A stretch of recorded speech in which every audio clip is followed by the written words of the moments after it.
Hello everyone, welcome back to Learn with Hamna. Today I'm going to walk you through how to do a mail merge using Excel, Word and Outlook. If you need to send personalized letters, emails or labels to a large group, this is the perfect method to save time and avoid typing each one manually. As you see, I've already prepared an Excel sheet with some sample data. But before we proceed with the mail merge, there are a few important things to check to avoid errors later on. First of all, make sure your Excel sheet has clear and accurate headers. Each header should clearly describe the type of data it contains.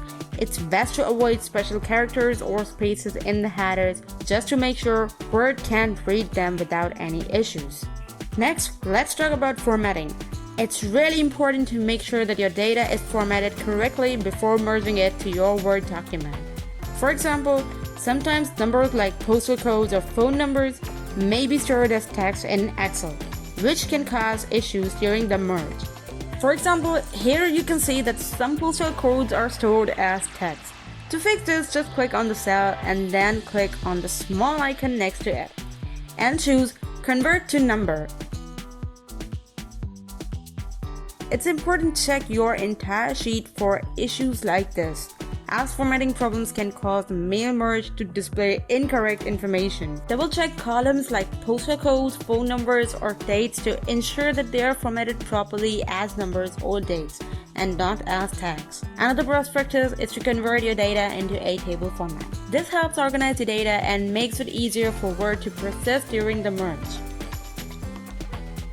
Now that everything is formatted correctly, let's save our Excel sheet. Make sure to save it as an Excel workbook in a location you will remember.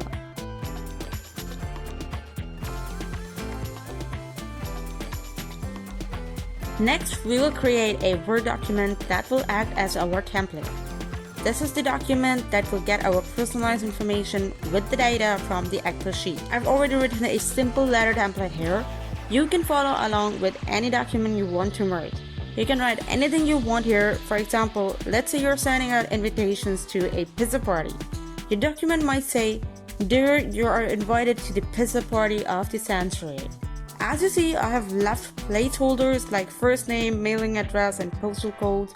These are the fields that will get replaced with actual data from our Excel sheet. Now that we have both our Excel sheet and Word document ready, it is time to start the mail merge process. Begin by going to the Mailing tab at the top of Word, click Start Mail Merge and choose Letters, since we are creating a letter. You can also select email messages or labels depending on your need. I will also show you how to move forward with email messages towards the end, since this process is almost identical. Next, click on Select Recipients and choose Use an Existing List. This is where you will connect your Excel sheet. Select the Excel file that we saved earlier. Once you've selected your file, Word will ask you which sheet to use. Make sure it's the sheet that contains your data. For most cases, it will be the first sheet. And then click OK. Now it's time to replace the placeholders with the data from Excel.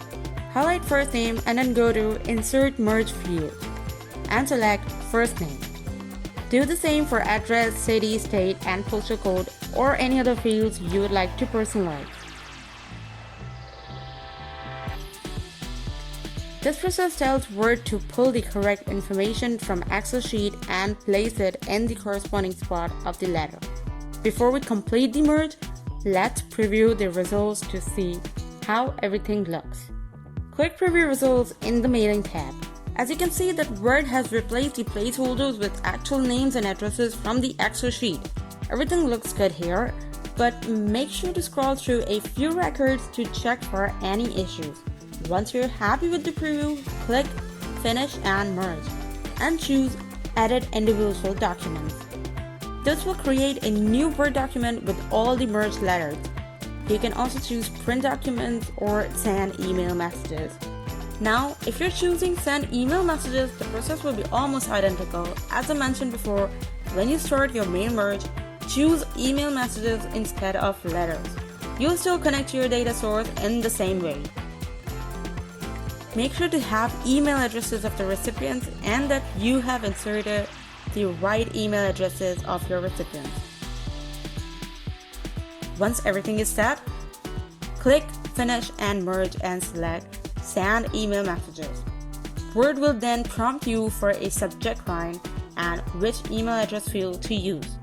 Make sure everything is correct and then hit Send. And here is the final result: personalized letters for each recipient with the correct name, addresses pulled out from the Excel sheet. And that's it. We have successfully completed a mail merge using Excel and Word. Now you can create your personalized document in just a few clicks, whether it's emails, letters, or labels. If you found this tutorial helpful, don't forget to give it a thumbs up and subscribe for more tutorials. Thanks for watching. I'll see you in the next one.